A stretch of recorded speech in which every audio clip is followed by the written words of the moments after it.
Buenas tardes a todos los colegas, a todos los abogados y abogadas también, por supuesto, ¿no? Es un honor estar acá, la verdad que, y hablar ante este distinguido público, y sobre todo teniendo en cuenta que también hay muchos colegas jueces. Han sido demasiado generosos, primero en invitarme, después todo el trato que me están dando, y la verdad que me siento como en casa. En realidad los argentinos y los brasileños tenemos todo para que nos una, no tenemos nada para que nos separe. Normalmente son los pueblos argentino y brasilero, no están separados. Hace años que estamos unidos en el afecto, en el fraterno afecto, y por ahí si hay alguna cosa que nos separa, no es al pueblo, el pueblo no está separado, ni del pueblo brasilero, ni el pueblo argentino, sino que a veces son los malos gobiernos, o los malos gobernantes, o los malos funcionarios, los que nos dan problemas y que repercuten en cosas que no tendrían que repercutir. Quiero que sepan también que esa fraternidad se demostró en un momento difícil de la vida argentina, porque siempre nos hemos dado apoyo, y en el momento difícil que tuvo la Argentina en la guerra de Malvinas, Brasil ayudó a la Argentina. Ténganlo en cuenta eso, es algo que poco se dice, pero que Brasil ayudó a la República Argentina, y eso no lo podemos olvidar. Otros hermanos que nos ayudaron fueron los hermanos peruanos. Y eso es sentirse unidos. Estaba en el aeropuerto y haciendo el trámite de migración, y en un momento dado el señor muy atento que guiaba a los que estábamos así en la cola decía, bueno, dice, extranjeros por acá. Entonces una vez lo dijimos en un encuentro que hacemos todos los años de profesores de Derecho Administrativo, dijimos, nosotros los latinoamericanos, ¿nos podemos sentir extranjeros en otro país? Pensémoslo seriamente, ¿eh? O sea, yo no me siento, si a mí me dicen extranjero, no, yo me siento argentino porque nací en Argentina, pero también puedo decirle yo soy porteño porque nací en Buenos Aires estando en una provincia argentina. Entonces yo creo que a nosotros, insisto, esta idea es, yo no lo siento. Yo no me siento extranjero, yo un brasilero no lo siento extranjero en la Argentina. Todo nos une. Por ahí lo que nos separa es a lo mejor el fútbol, es normal. Es normal. Como en la Argentina tenemos el equipo de Boca, que tiene competencia con el más glorioso equipo, que por supuesto es River Plate. Entonces, eso es clásico, pero eso es una cosa que es simpática para nosotros. Debo confesar que en el año 94 estaba acá en Brasil y con mi familia y estábamos todos siendo torcedores de Brasil, los argentinos, estaban mis hijos, estábamos todos por Brasil. ¿Y por qué? Porque queremos que gane un equipo americano, de América. Eso es lo que nos interesaba. Bueno, pero yo les voy a hablar de algunas cosas que tengo como que hace a mi experiencia. Mi experiencia como que yo estuve en todos lados, o sea, yo ejercí la profesión libremente, también estuve en el Estado 18 años como abogado del Estado, más precisamente estuve en el Ejército, yo era asesor jurídico en el Ejército con grado militar, y después estuve 18 años en la justicia. La verdad que para mí esto es un orgullo, haber podido transitar casi todos los caminos que puede hacer un abogado y transmitir esta experiencia. ¿Qué es experiencia esto que les transmito? Habrá algunos temas académicos, pero yo solamente les puedo transmitir experiencia y lo que es lo que dice nuestra jurisprudencia. En la Argentina creo que el fuero contencioso administrativo donde yo estuve realmente ha fijado las líneas del control de la discrecionalidad. Y eso creo que es muy positivo porque pese a todo, pese a los defectos que uno le puede achacar, a los gobiernos que pasan, porque los gobiernos pasan, los jueces quedamos. Eso creo que algunos no se dan cuenta, algunos políticos no se dan cuenta de eso. Entonces, bueno, yo simplemente voy a hablar de estos temas que son muy domésticos, problemas nuestros, pero recordemos, mi tranquilidad la da esa frase de León Tolstoy: habla de tu aldea y serás universal. Entonces creo que muchas de las cosas, de los temas que yo les hable a ustedes, creo que sentiremos que son comunes a nosotros, y creo que son comunes. Disculpen si hablo tan despacio, tan en adagio, como se diría en música, pero es para que ustedes me puedan entender. Comprendo lo que es hablar en otro idioma, pero creo que si yo hablo más despacio, modulando las palabras, seré entendido. Si no, después a la salida se me quejan y me dicen de todo. Y además, por supuesto, que luego les puedo aclarar cualquier cosa fuera de esta exposición. Bien, yo siempre recuerdo unas frases de Bernard Schwartz, que Bernard Schwartz fue uno de los grandes administrativistas y constitucionalistas norteamericanos. Y él dijo una frase que para mí siempre me pareció que es acertadísima. Dice: ciertamente, ¿qué es el derecho administrativo sino el control de la discrecionalidad? Hay otra frase que me gusta, porque en esto tenemos que usar frases que la han dicho todos, desde los juristas hasta los filósofos, hasta la literatura, y por qué no la música. Hay una santa de la Iglesia, una santa mujer, quizá una de mis santas favoritas, que es Edith Stein, que era monja carmelita, pero que era una gran filósofa.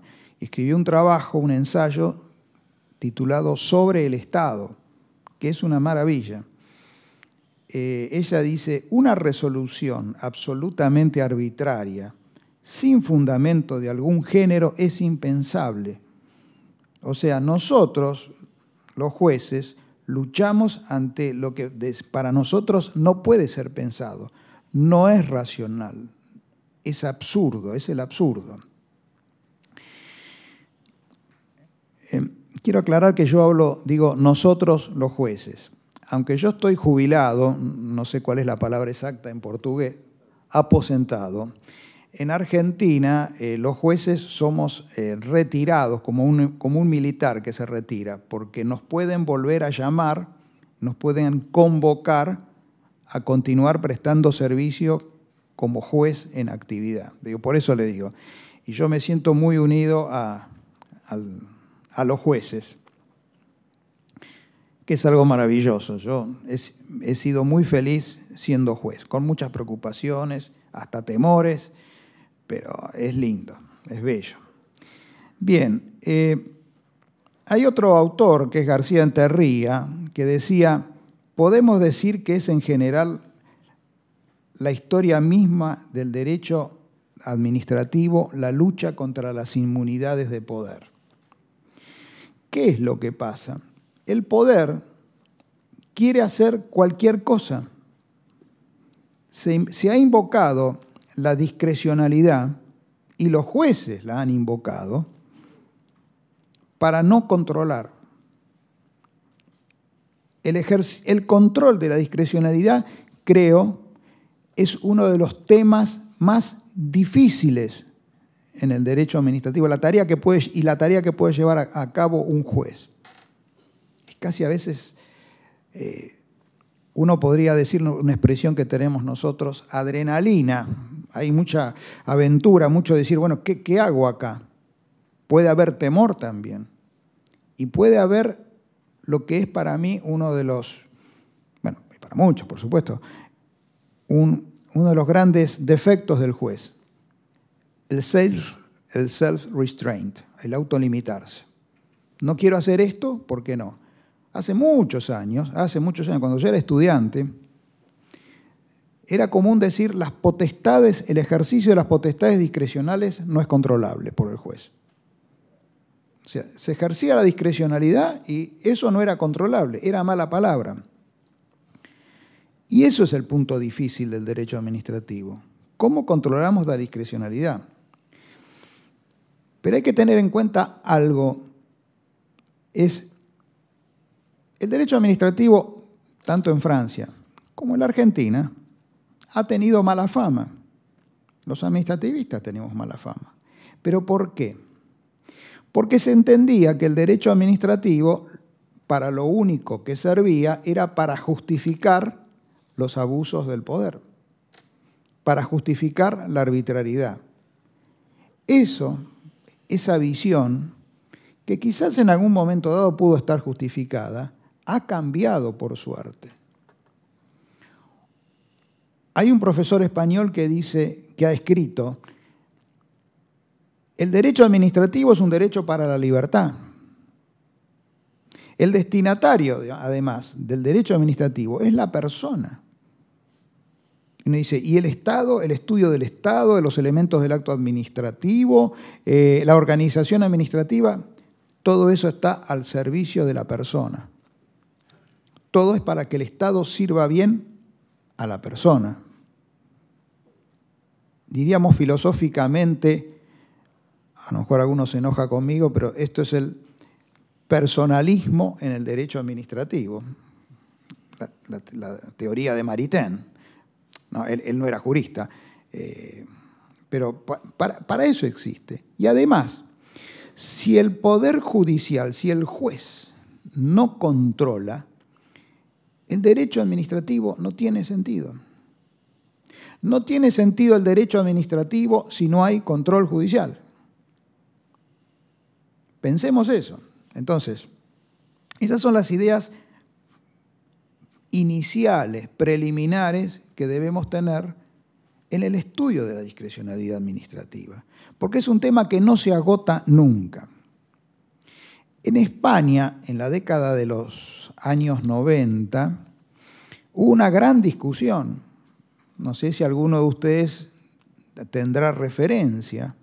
Hubo dos autores, uno era Tomás Ramón Fernández, profesor de la Universidad Complutense y además distinguido abogado, frente a otro jurista y gran profesor español, que decían, Parejo Alfonso, que discutían. Tomás Ramón Fernández decía, no, el juez tiene que controlar, el juez tiene que tener una función activa. Y Luciano Parejo Alfonso trataba de armar toda una construcción que cuando uno terminaba de leerlo se daba cuenta que trataba de impedir toda una construcción como para impedir el control judicial. Y uno se dice, ¿pero esto por qué ocurre? Esto ocurre sencillamente porque en todo momento los gobiernos tienen algún jurista que trata de justificar todo lo que hace ese gobierno. Entonces es como el jurista favorito, el jurista de cabecera. Y eso yo lo he visto a lo largo de los años de la Argentina, que siempre hubo algún destacado profesor que ha tratado siempre de dar justificativo a que los jueces no controlemos. No se pretende tampoco el gobierno de los jueces, no. Ni que el juez extralimite sus atribuciones. Ni uno ni otro. Cuando el juez se extralimita es terrible. Hay jueces en la Argentina que se han transformado en algunos casos hasta en legisladores, porque le ordenaron a los gobiernos, por ejemplo, en la Ciudad Autónoma de Buenos Aires, les ordenó un plan de viviendas para la gente sin hogar, sin casa, y cómo debía ser ese plan de viviendas. Eso es estar loco, eso es demencial, eso no es aceptable, eso no. Pero les voy a contar ahora que, dadas esas ideas iniciales, yo les voy a decir qué pasó acá en la República Argentina. Para que ustedes sepan, ¿los jueces argentinos controlan o no controlan? Yo les digo que sí. Los jueces controlamos. Y a veces uno se asombra en ciertos casos que conoce a ciertos jueces que no tendrían la firmeza de carácter suficiente como para oponerse a decisiones del gobierno y que sí lo han hecho. Yo creo que eso es positivo. Pero ¿qué pasó en la República Argentina? ¿Los jueces controlaban o no controlaban? Primero, desde que nosotros tenemos, desde la Organización Nacional, nosotros nos declaramos independientes en 1816 y después en 1853, con la caída de Rosas, en la cual ayudó también Brasil. Brasil vino en ayuda de la Argentina. Ayudó al gobierno argentino para liberarse de la tiranía de Rosas.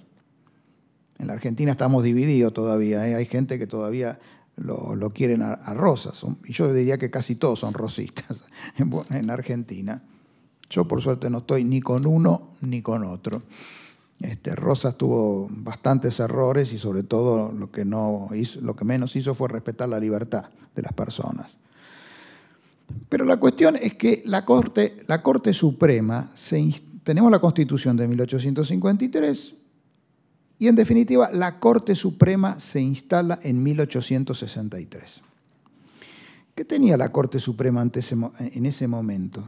Cuando en los primeros casos, fíjense que los primeros casos recién instalada, comienza a dictar sentencias, 1863, 1864. La Corte se ve enfrentada ante un problema bastante serio, les diría.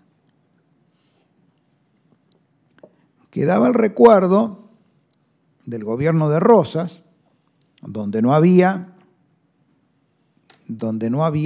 división de poderes. Los jueces no eran independientes.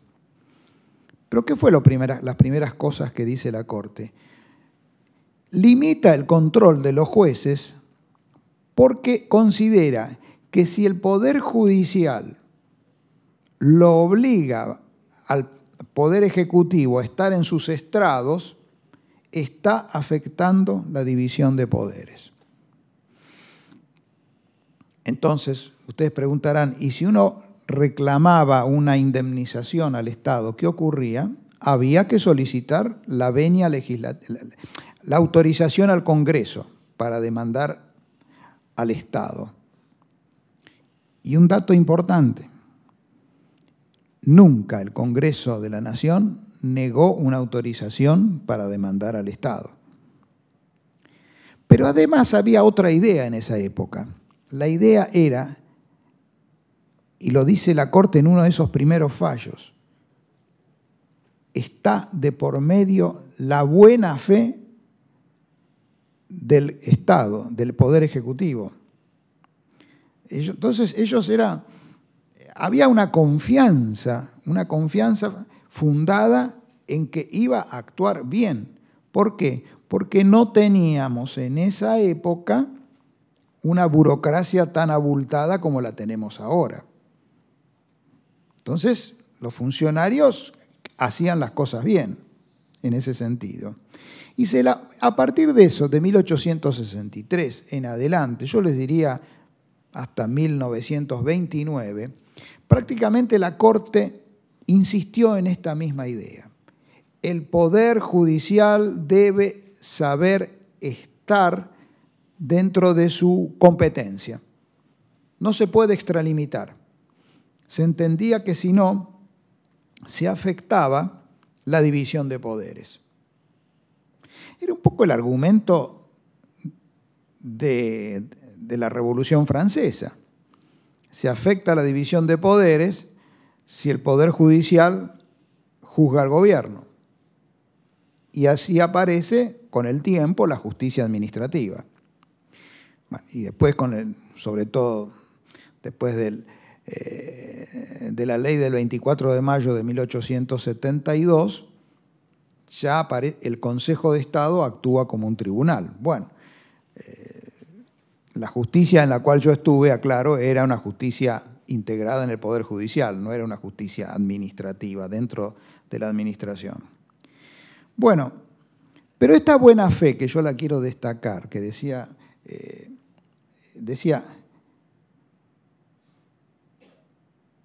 que la responsabilidad, decía la Corte, quiero leer esta frase: la responsabilidad por los actos del Ejecutivo y el cumplimiento de sus obligaciones tiene por garantía su buena fe.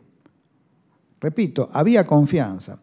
Lo que pasa es que acá, con el tiempo, ustedes lo sabrán mejor que yo soy profesor en la Escuela de Cuerpo de Abogados del Estado, y yo siempre le digo a los abogados, los abogados del Estado tienen un gran, bueno, nosotros también, los profesores de derecho también, grandes enemigos, opositores en esto. ¿Quiénes son? Los politólogos y los economistas. Para ellos, yo lo he visto en la Argentina, somos las personas que impedimos que se lleven a cabo lo que ellos piensan, pero nosotros les decimos, sí, pero háganlo dentro de la Constitución. Eso no lo entienden.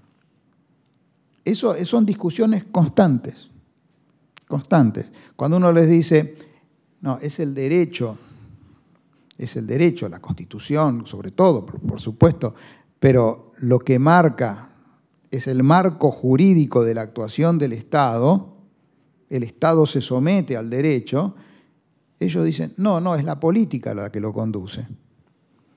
Imagínense si la política colocada arriba del derecho, lo que puede pasar. O sea, entonces para eso olvidémonos de que existe una Constitución. Olvidémonos de jurarla. Bien. Lo que pasa es que hubo distintos momentos, que para mí hay algunos momentos de esta jurisprudencia de la Corte que quizás son mucho más graves. En el año 1935 hubo en una causa, era de la expulsión de un profesor universitario, que la Corte llegó a decir lo que hagan las autoridades públicas y lo que hagan las universidades nacionales dentro de su ámbito, no corresponde que los jueces lo controlemos. Agrego algo que es peor, no nos corresponde conocer la razón o la sin razón. O sea, es como diciendo, no me interesa si esto que hicieron es razonable o es arbitrario. Si yo hago esto, afecto la división de poderes. Fijémonos lo que son los extremos, o una frase mal puesta. Es un poco la responsabilidad que a veces tenemos. Yo a veces lo he señalado respecto a la Corte Suprema nuestra. A lo mejor algún secretario en el proyecto pone alguna palabra que a lo mejor al secretario le gusta, pero no es técnicamente la palabra justa. Y a lo mejor al tribunal lo obliga en lo que él ha decidido. No sé si me han comprendido en lo que dije.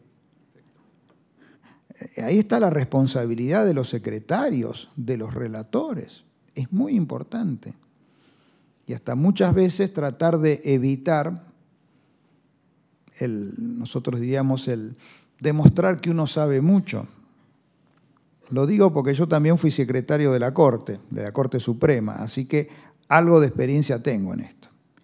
Pues bien, la cuestión es que la Corte, ya hacia 1960 en adelante, comienza poco a poco a ir señalando, bueno, los actos discrecionales no son controlables, en principio no son controlables, y comenzó a poner ciertas palabras.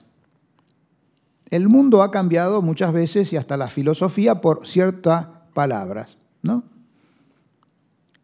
el pienso y luego existo de René Descartes tuvo una consecuencia tremenda.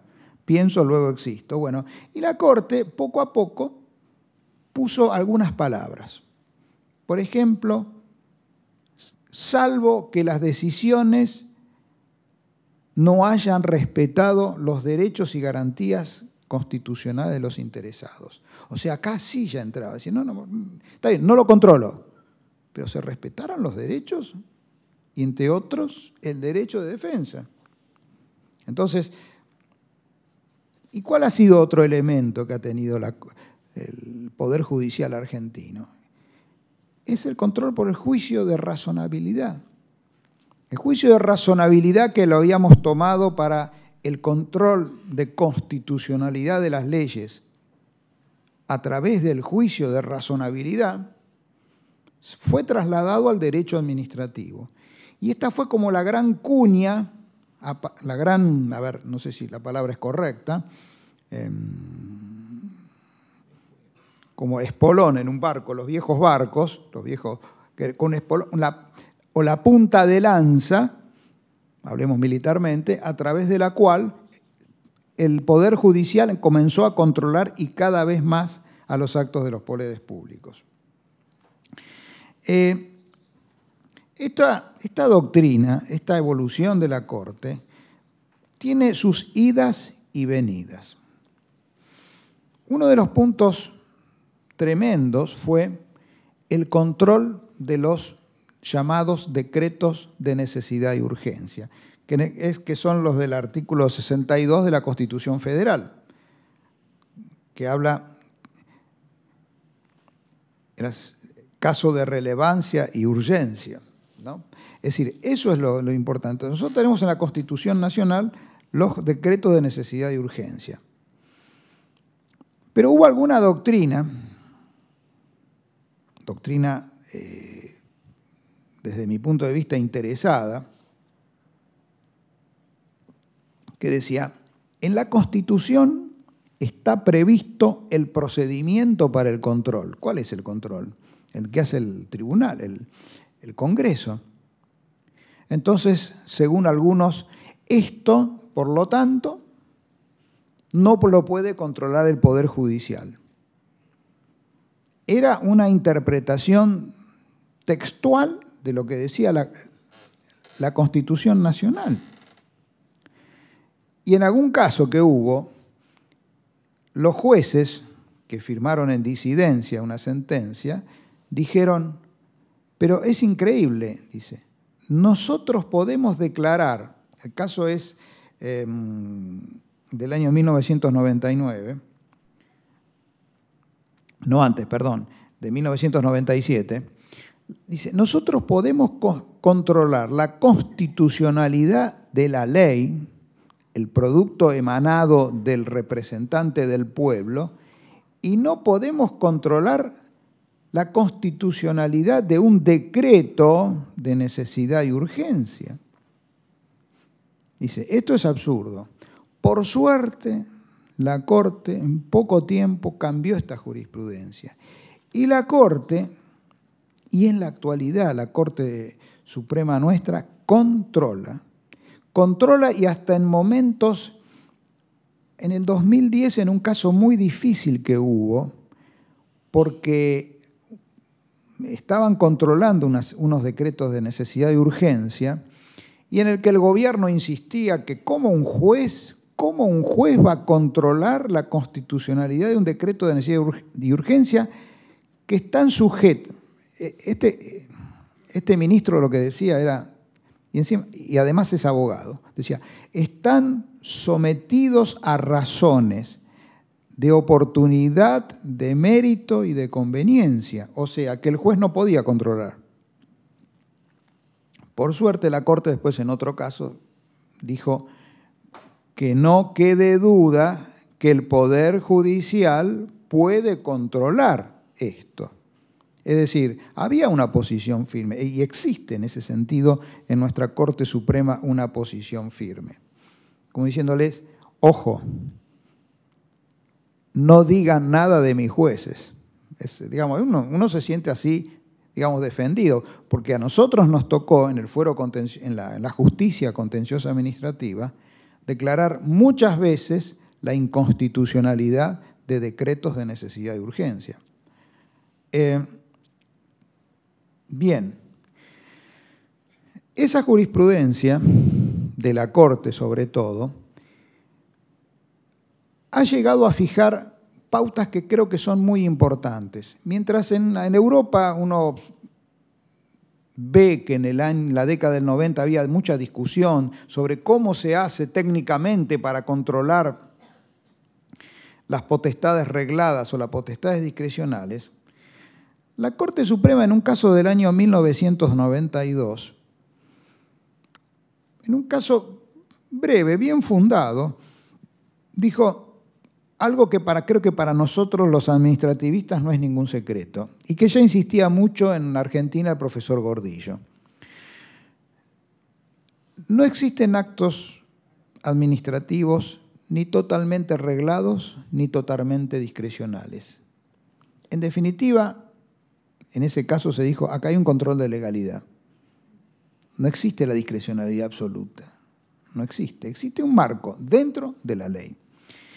Entonces, esa es una primera idea que después la voy a desarrollar un poco más, pero podemos agregar todavía algo más. El acto administrativo es acto administrativo. Entonces dirán, ¿acto reglado, acto discrecional? No, es acto administrativo dictado en ejercicio de las potestades regladas o de las potestades discrecionales. Porque siempre hay un trasfondo de legalidad. Bien. Y además hay otra cosa que creo que es muy importante.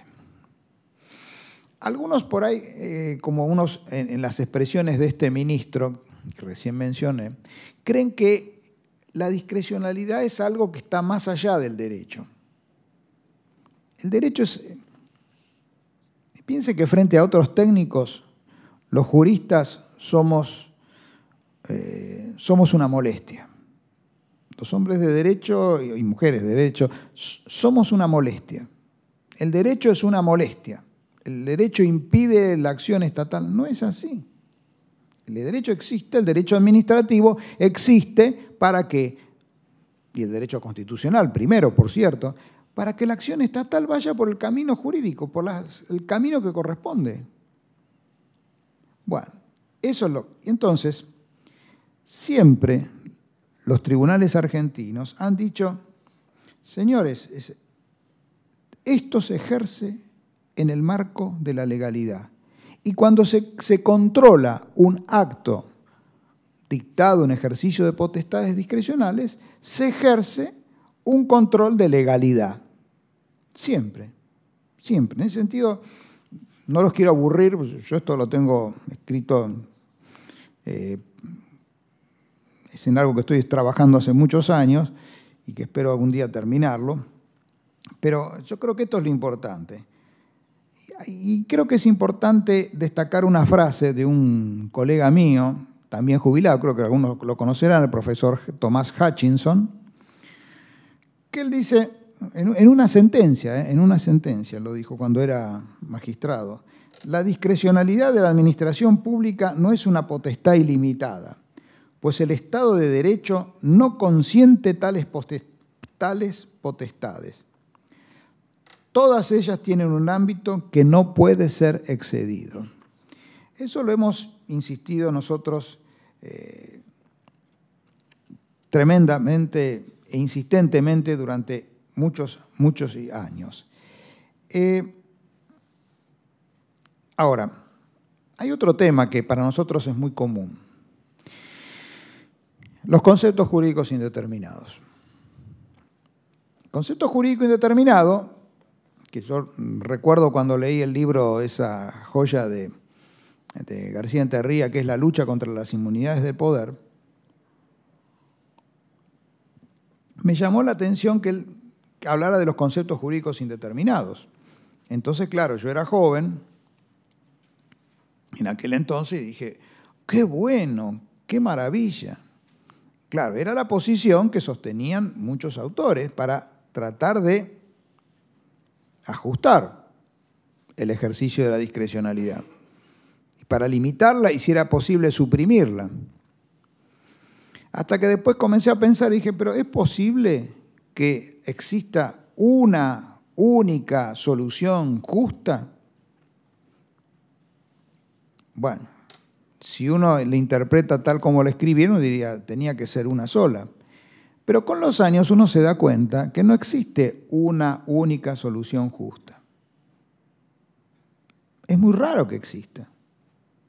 Wow, puede existir, pero cuando hay ciertas pautas objetivas. Yo tuve casos como juez en los que en un concurso en la universidad uno decía, ¿quién es el mejor profesor? Yo tenía dudas, porque era en un concurso en la Facultad de Letras. Y yo de letras apenas si sé escribir, voy a tratar de entender lo que hablan de la literatura y la interpretación de un sintagma o no sé qué cosa técnica. Bueno, y el control fue por vía de la motivación. Y nos dimos cuenta que la solución era aceptable. Entonces, ¿qué ocurre? Y este es el defecto que no puede tener un juez. El juez tiene que pedir racionalidad en la decisión. Pero el juez no puede decir, esta es la única solución justa, cuando está de por medio el ejercicio de la discrecionalidad. En todo caso, nosotros hemos dicho,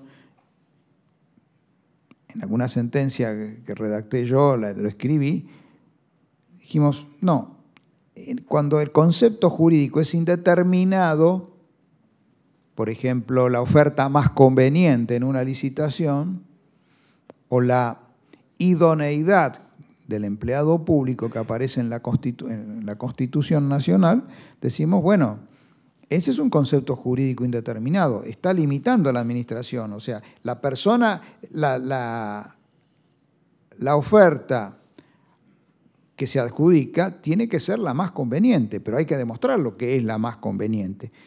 En realidad, desde ese punto de vista, hay un concepto jurídico indeterminado y hay una sola solución justa, que tiene que ser justa, aunque sea opinable, pero tiene que ser justa.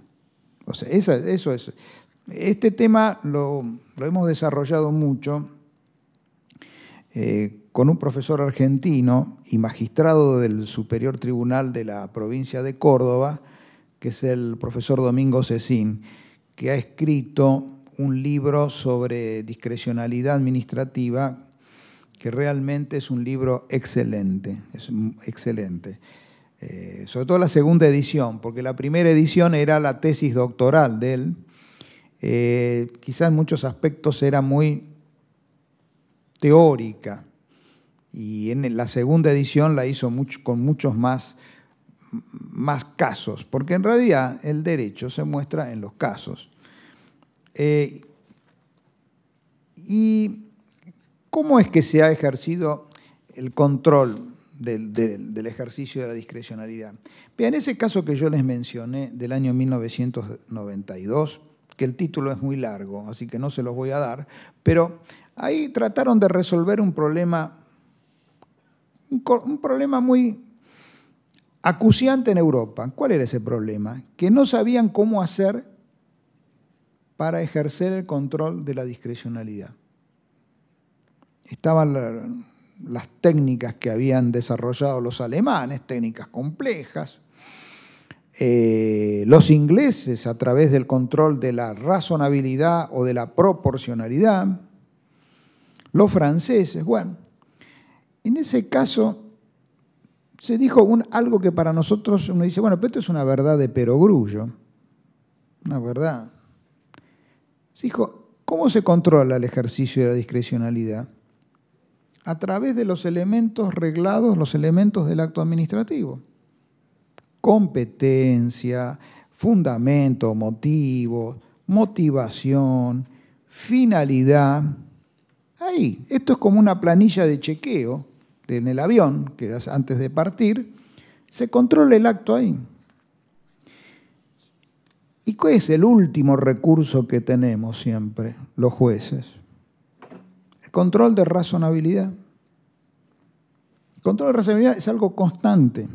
Ahora se está imponiendo la palabra proporcionalidad. Yo he visto que en la ley de proceso administrativo acá lo mencionan. Yo creo que es lo mismo razonabilidad o proporcionalidad, porque la proporcionalidad en la última etapa del juicio termina ¿en qué? En el control de razonabilidad, tal como lo elaboraron los alemanes. O sea, es lo mismo. No sé si era producto de la forma de pensar de los alemanes, pero eso es, las tres etapas del control de proporcionalidad en realidad se pueden resumir a una sola, que es el control de razonabilidad, que es la última etapa. Y justamente este principio de razonabilidad lo podemos citar como el primero de ellos, que la Corte, en un caso, hay un caso que es muy importante del año 1977, que la Corte estableció una frase que se repite constantemente en todos los pronunciamientos de la Corte. Yo se las voy a leer. Dice, es precisamente la razonabilidad con que se ejercen tales facultades, las discrecionales, el principio que otorga validez a los actos de los órganos del Estado y que permite a los jueces, ante planteos concretos de parte interesada, verificar el cumplimiento de dicha exigencia.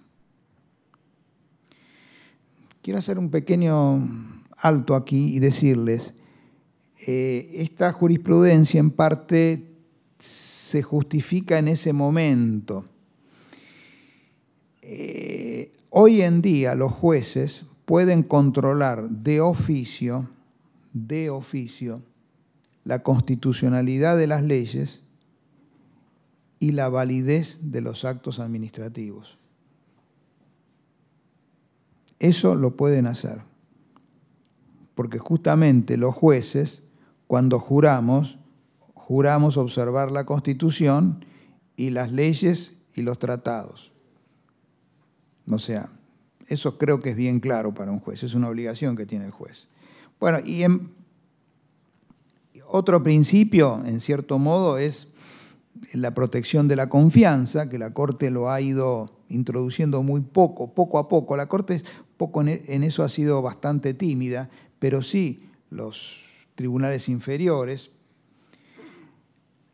Otro principio que es el que ha dicho ya en general la justicia y también la Corte, que es el control por la observancia de los precedentes administrativos, las resoluciones que toma la administración, y por otro, la teoría de las autolimitaciones, que se ha aceptado. O sea, es un criterio de control. Dice, no, usted está vinculado por sus propias autolimitaciones. Y otro, que creo que es muy importante, que es el derecho de defensa. Hoy en día se habla mucho de la tutela judicial efectiva. Es el debido proceso, es el derecho de defensa. Es lo mismo, es lo mismo. Y en realidad, si nosotros pensamos, el debido proceso es tan viejo como la humanidad. Ya en Medea,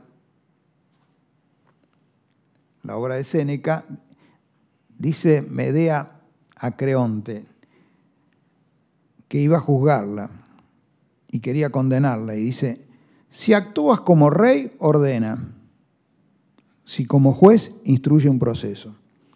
Y el derecho de defensa es fundamental. La verdad que uno con el tiempo se ha dado cuenta, hay muchas decisiones, hemos llegado a anular, a dictar una medida cautelar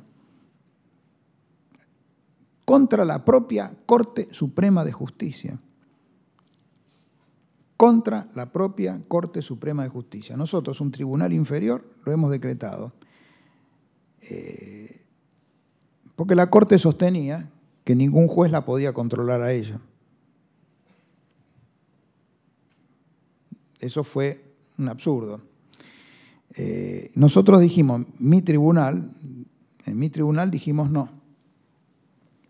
La Corte Suprema también se somete al derecho. Así que este acto, esta expulsión de una secretaria, prima facie es inválida. Por lo tanto, reincorpórenla e instruyan todo un proceso. Imagínense lo que fue para la Corte eso, ¿no? Porque decían, a mí nadie me controla. Bien. Vamos al tema de la motivación, que es un tema que creo que ya es importante como para ir un poco terminando esto. La motivación de los actos administrativos.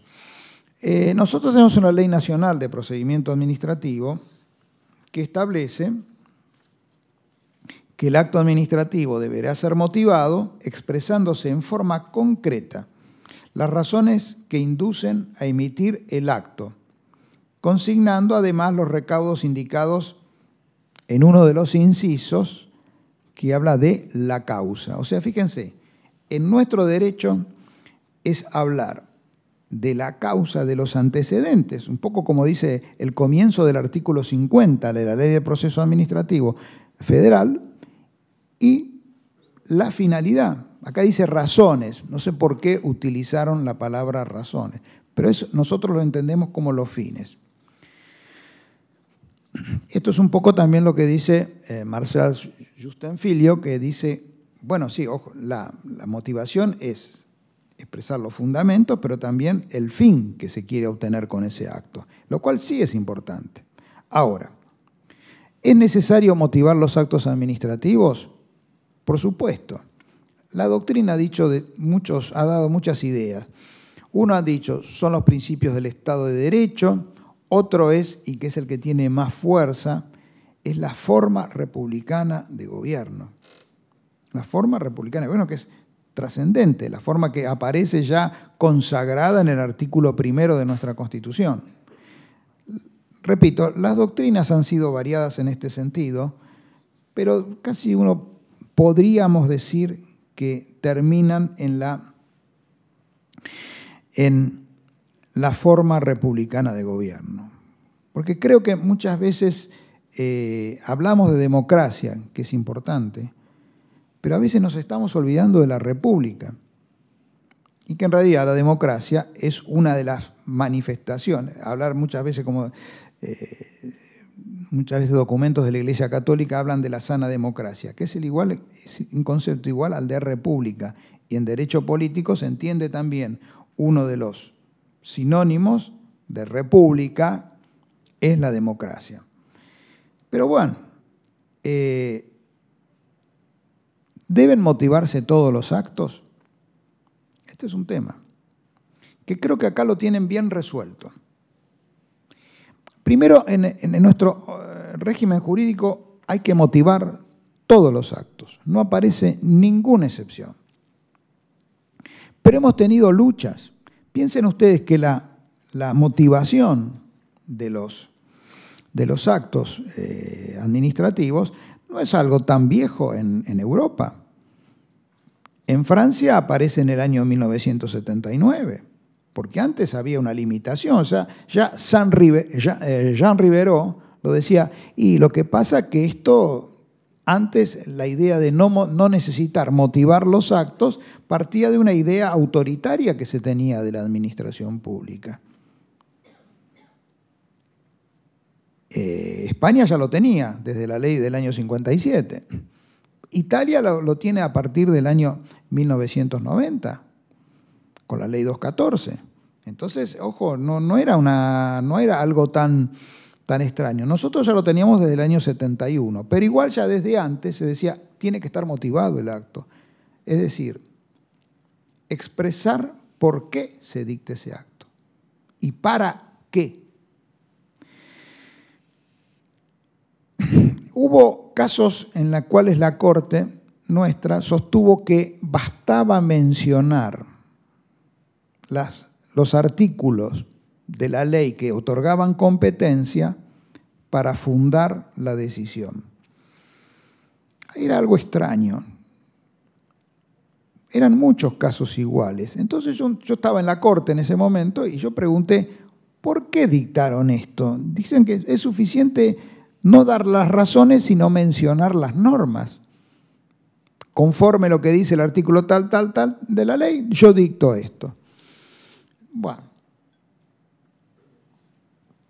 el fundamento era, estos son muchos casos similares que tenemos, todos contra la entonces municipalidad de la ciudad de Buenos Aires. Y como solución más concreta, más del caso, la solución de especie que nosotros decimos, la mejor excusa que tuvieron fue formular esta doctrina. O sea, se quería solucionar un caso aplicando un principio, o un concepto que destruía la ley. Porque acá la ley dice expresar en forma concreta las razones.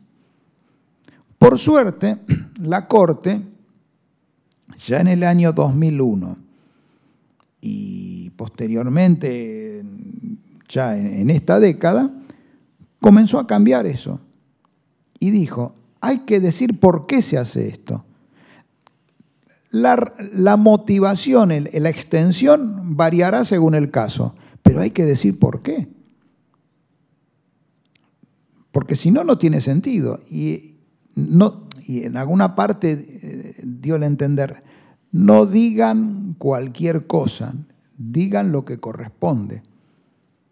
Porque muchas veces, cuando se escribe mucho, es que no se tiene razón. Es para tratar de justificar lo injustificable. La verdad es breve, la verdad es corta. O como un viejo dicho latino, veritas una, error múltiplex. Entonces hay que tener cuidado con lo que se escribe. Y yo creo que los jueces debemos tener cuidado cuando pretendemos crear un principio o levantar como principio algo que era para solucionar ese caso nada más.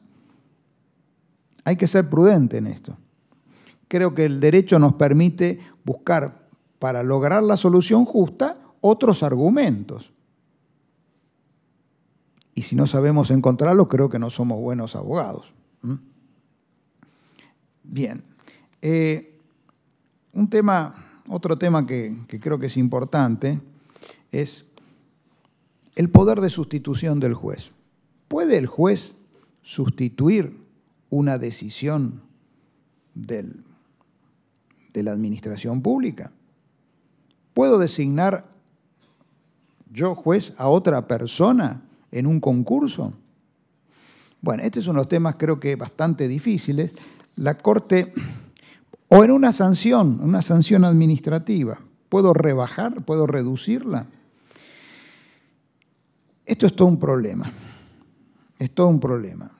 El principio es que no, nuestro derecho no. Pero muchas veces, ya en la doctrina española sobre todo, se previeron que en algunos casos se podría llegar a sustituir. Pero ¿cómo hemos solucionado los tribunales argentinos este problema? Yo sostenía que no podemos sustituir nada. Se aplica una sanción o se determina por ejemplo, en los empleados públicos, cuando cambia un reglamento o una ley para los empleados públicos, que nosotros lo llamamos reescalafonarlos. Hay que decir, bueno, ¿cómo es la tarea que desempeñaba esta persona? No sé si soy claro en esto. Es decir, hay un estatuto nuevo que es distinto al anterior, entonces el problema es ver si se puso bien al empleado de la ley anterior o del esquema anterior, bien en este nuevo escalafón. Por ejemplo, si tenía acá una categoría 24, es decir, si en esta nueva categoría que ahora es A o B, lo pusieron bien en la categoría A o la categoría B. Perdón, ¿soy claro acá? ¿Me comprenden? Me parece que no, tienen unas caras que no, más o menos. Bueno, disculpen, también estoy viejo, así que, bueno,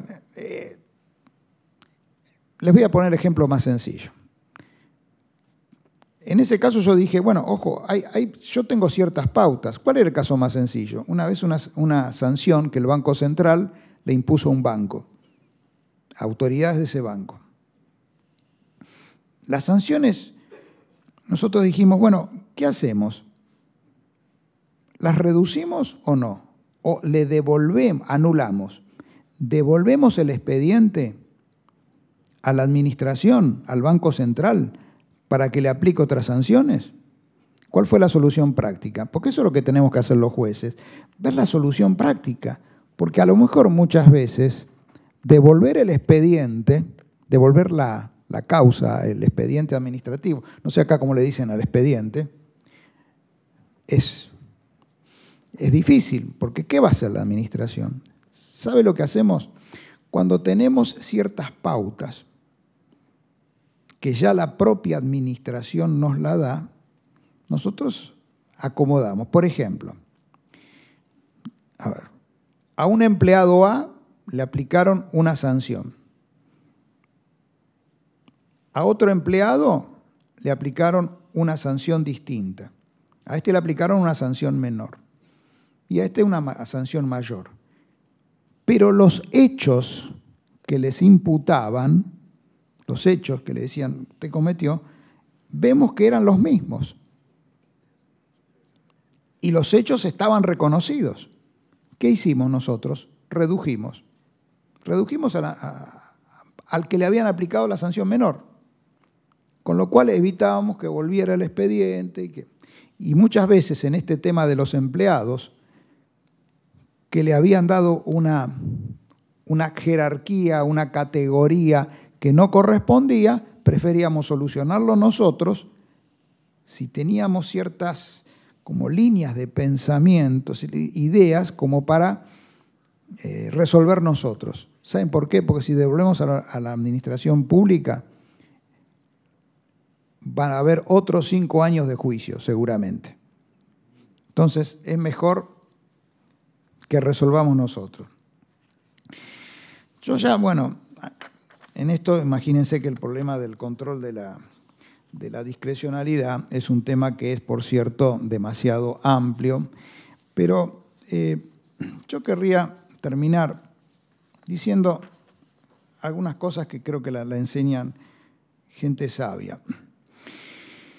Uno, que nosotros tenemos que interpretar la ley cuando resolvemos los problemas vinculados a la discrecionalidad. Pero también los jueces creo que tenemos que asegurar que se cumpla una frase que se escucha o se lee en una ópera maravillosa de Verdi, que es Don Carlo. Que realmente Don Carlo es una ópera, hasta yo les diría, política, porque muestra lo que son lo que es la política de Estado. Y aquí hay una frase de un personaje que le dice a Felipe II, cuando Felipe II le dice, tú no me pides nada a mí. Tú sabes que yo te aprecio y que te puedo dar mucho. Este señor era un noble, un guerrero, un militar. Entonces él le contesta en italiano, Sire, señor, pago son io, estoy satisfecho. Y viene la frase que, la legge escudo a me, la ley es mi escudo. O sea, yo creo que eso tenemos que asegurar también los jueces, que la ley sea el escudo del ciudadano. Y nosotros seamos aquellos que le aseguremos al ciudadano que esa ley se va a cumplir. Hay otra frase que yo la recuerdo de un rabino muy querido, que es el rabino Escorca, que es este rabino el que es el amigo del Papa, Francisco, ¿vieron? Con el que estuvo en Tierra Santa y después en Roma. Soy yo bastante amigo de él, hemos dado algunas conferencias juntos. Y aparte de tener un mismo Dios a quien amamos, una misma continuidad y valores que sostener, hay algo que nos une profundamente, que los dos somos torcedores del glorioso River Plate. Eso para mí es muy importante. Pero una vez recuerdo que en una ordenación de un rabino, él le hablaba, él es bioquímico, Skorka es bioquímico, pero le encanta el derecho. Es interesante ver cómo el judaísmo, la religión hebrea, interpreta la ley. Son maestros en la interpretación de la ley. Hay escritos que son maravillosos. Y le dice al rabino, me acuerdo, estaba ahí abajo el rabino, entonces le empieza a señalar y dice, y acuérdate de una frase, justicia, justicia buscarás. Y no te olvides que sos juez. Y yo entonces dije, bueno, la voy a buscar esa frase. Claro, nos olvidamos. Esto está en el Deuteronomio. Y dice en el Deuteronomio, esto va para todos nosotros, no torcerás el derecho, no torcerás el derecho, no cambiarás el derecho. No harás acepción de personas. No aceptarás soborno. Justicia. Solo justicia has de buscar. Y hay otra frase que ya dicen los libros de la Torá, que dice, el juez debe ser sabio, equitativo, piadoso, modesto. Debe unir a la firmeza del carácter a la bondad del alma. Es maravilloso, pero algo que es muy maravilloso es algo que dijo hace poco el Papa Francisco. Él, el 17 de junio de este año, habló ante el Consejo Superior de la Magistratura Italiana. Y nosotros en la Universidad Católica lo queremos mucho porque él era nuestro gran canciller. O sea, después del rector venía él, como arriba del rector, la autoridad máxima.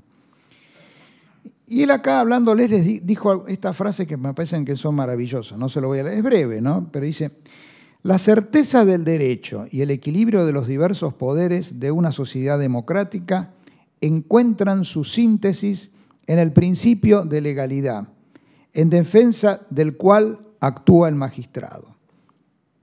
Y más adelante dice, y con esto yo ya termino, que vuestro compromiso no sea defraudar las legítimas expectativas de la gente. Esforzaos por ser cada vez más un ejemplo de integridad moral para toda la sociedad. Bueno, nada más, muchas gracias.